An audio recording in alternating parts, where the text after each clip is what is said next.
I am not a financial advisor. This is not financial advice. Do your own research. Consult a professional investment advisor before making any investment decisions. This show is for entertainment only. Faites vos propres recherches.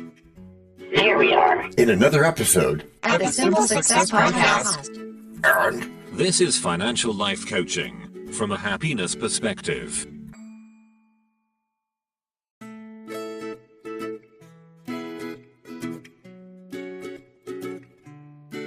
Previously on Simple Success. we trust them because they look like success, but we forget to ask, is their advice tested? Is it repeatable? Is it even responsible? And my favorite, do they want you to pay first? Yeah, And now, just like with a previously on thing on TV, we take you directly to this week's episode. Anything is possible. So, let me get this straight. If I say, I called it. after something goes right, then I blame the weather, or the dog, or Mercury in retrograde, or something else when it goes wrong. That's a thing? It's not just a thing. It's the self-serving bias. So, when Babe Ruth made his famous home run call, that was self-serving bias? Is that what you're saying? Great question, DT, and a pretty fun one. Babe Ruth's called shot is legendary, but it's not quite an example of self-serving bias. Unless we add some revisionist memory to it. Let's break it down. If Babe Ruth actually called the shot beforehand and then followed through? Then that would be confidence, and maybe even accurate self-prediction, but it's not bias. But if Babe Ruth only claimed afterward that he had called it, and there's debate about that. Well, in that case, then it could be self-serving bias, which is taking credit for an outcome in hindsight, and it would be true in this case if he had truly predicted it out loud before the swing.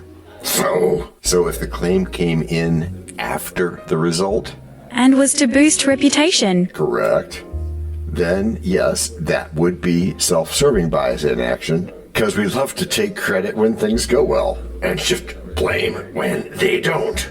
Yeah, it's one of the most relatable blind spots we have. Okay, but isn't that just human nature? It absolutely is. Good thing I'm not human.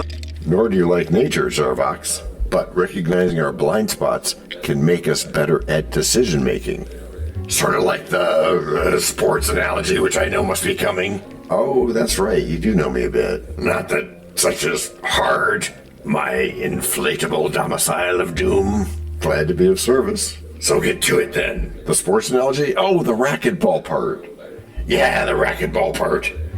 Okay, so when I worked at Microsoft, I was in a racquetball league. Go on. And there were some very good players in that league. And your point is what? And my point is that when I would lose to one of those really great players, I would not resort to the self-serving bias of blaming my racket. Why not? I thought we all did that.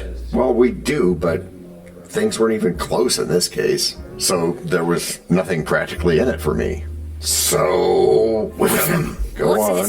What's in it for me? Oh, that's easy. What's in it for you is better decision making. Oh, better decision making is a good thing with money habits? Yeah, especially when it comes to money habits. So, when I brag about buying the right stock, but blame the Fed when I lose. Classic. Yeah, it is. And don't worry, we've all done it. Self-serving bias protects our ego, but it can also block our growth. Yeah, I guess it's hard to improve when you're always giving yourself a free pass, isn't it? Good point. Yeah, real progress happens when we own both the wins and the losses, because that's how we get better and not just lucky. All right, I'm in. So what's the fix? How do we avoid falling into the I knew it trap? It starts with reflection. Ask yourself, what part of this outcome did I actually control? What can I learn?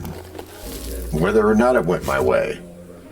So I become more objective about my wins and my stumbles.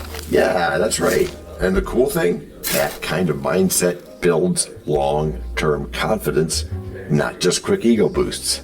I mean, quick ego boosts are okay, but long-term is better. And that's a shift from mere validation to actual growth, which is a key part of financial life coaching from a happiness perspective. Okay, John, let's break it down further in today's act number 2. Give me some examples there of the good, the bad, and the humbling. You got it, DT. Because in order to steer around the self-serving bias, you have to spot it first. Yeah. And so when critic comes, we can quench our thirst. Just be aware that blame flies out when plans are cursed. The truth gets bent, the facts reversed. We claim the best and dodge the worst. But growth begins when blame is none. There's truth and grace in. Break number 1. I'm not trying to make doubting Thomases out of y'all. Yet you cannot tell a lie. Hey, George Washington is nigh? Obviously not. Nor is it time for the rhyme. But it is time for something. It is? Yes, it is. It's time to learn. Learn about what? Why, DT, it's time to learn about a sponsor. You know, what they make, what they do. Before we even get to act number 2? Well, yes, indeed, my friend. As our editor knows. This is the place where your message goes. We can plug it right in to the story we tell, so that no one fast forwards. Except from your well. We can build it ourselves. With approval from you. Taking action will do it. Not bragging, it's true. Starting something instead and taking action, as you just said. Based on your beliefs. Yeah, but still not just knowing, but also doing. And as I've been saying about goals. No, sorry. Getting what you want without limiting the rights of others. That's correct, Matthew. Or yucking their yum, as is said. But still, it has to be based on your beliefs. Which are that I want to believe I've earned every win. If something worked out for me, it's because I made the right call. And when things didn't work out so well? Well, that was bad timing. Or the market, or somebody else dropping the ball. True. It's always someone else's fault, isn't it? Yeah, you're right about that, Ruth. And that's textbook self-serving bias. You're not alone. It's a psychological shield, but too much of it, and we start dodging the very lessons that could level us up.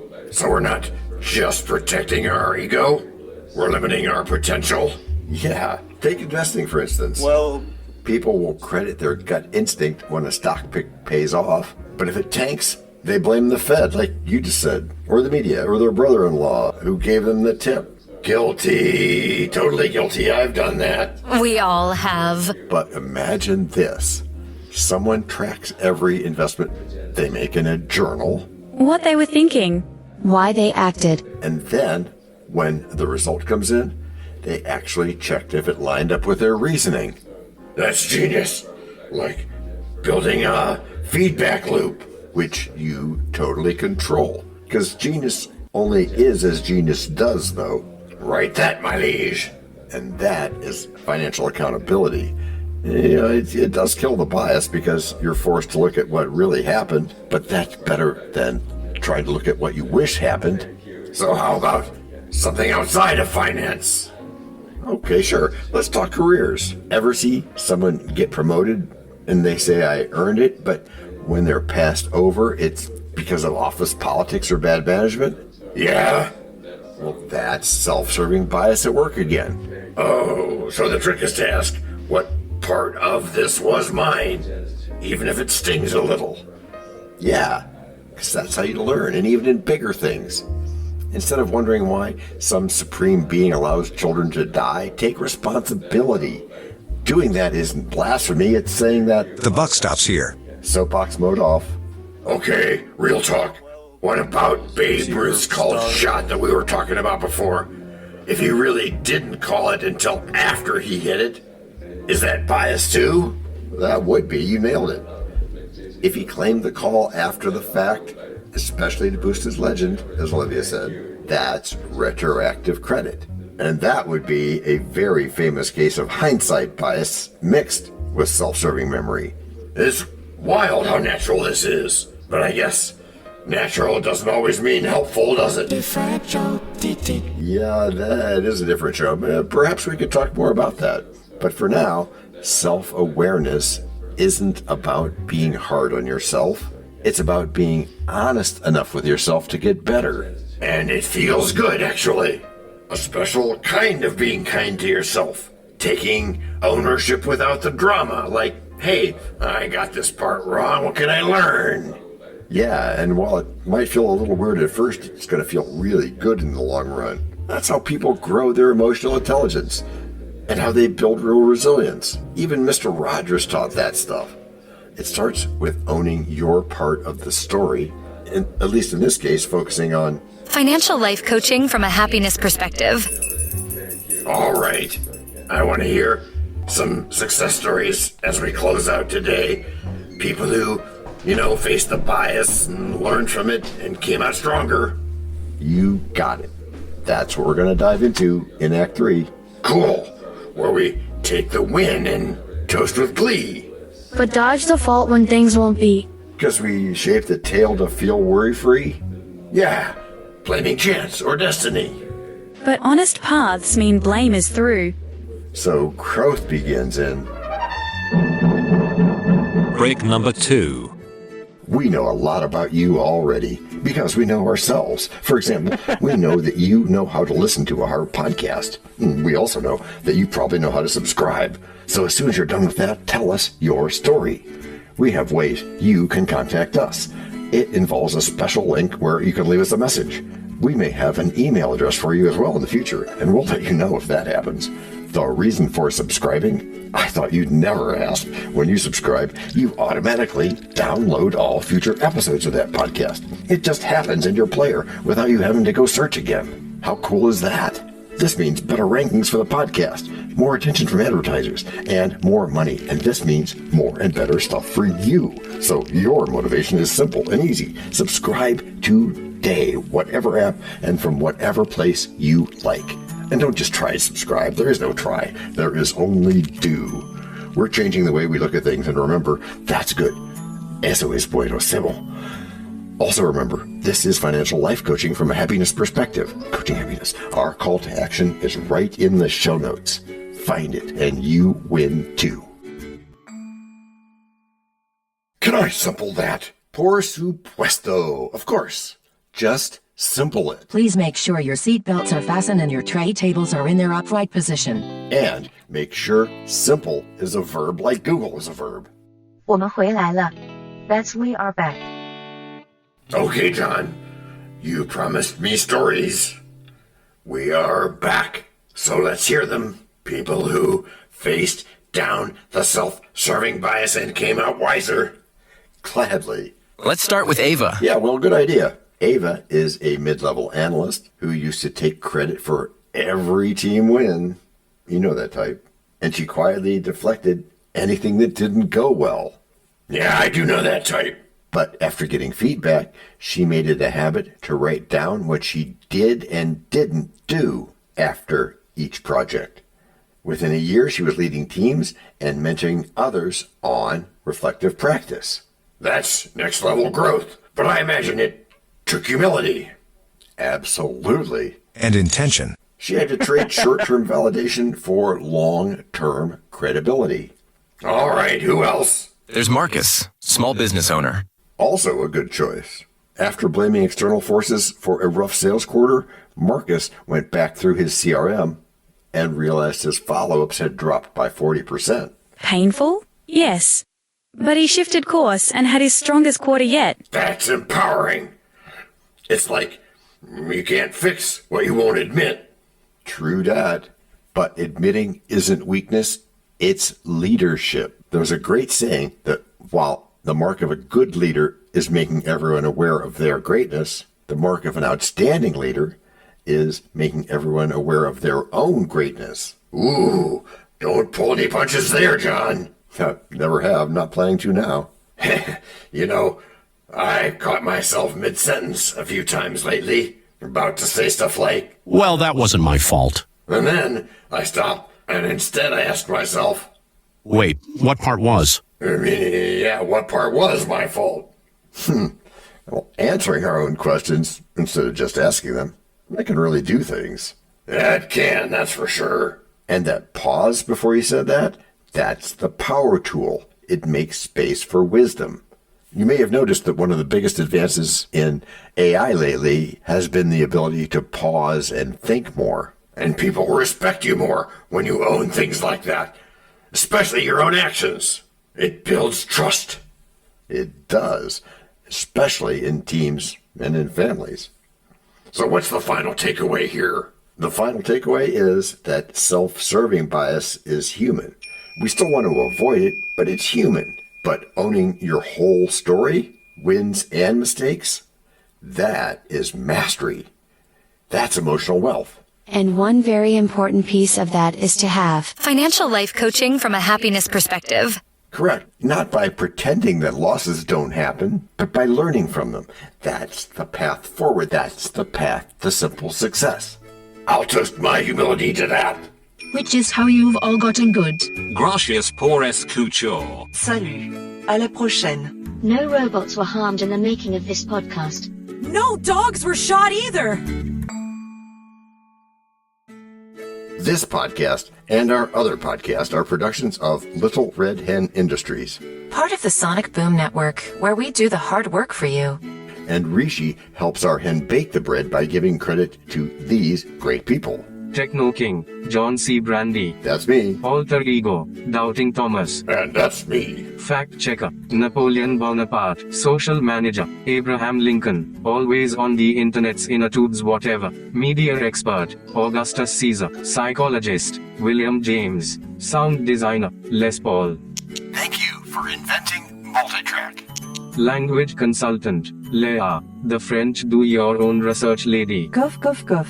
Videographer, Ertaman Koshki. Lights, camera, action. Inspiration, many podcasts and other sources and of course Napoleon Hill.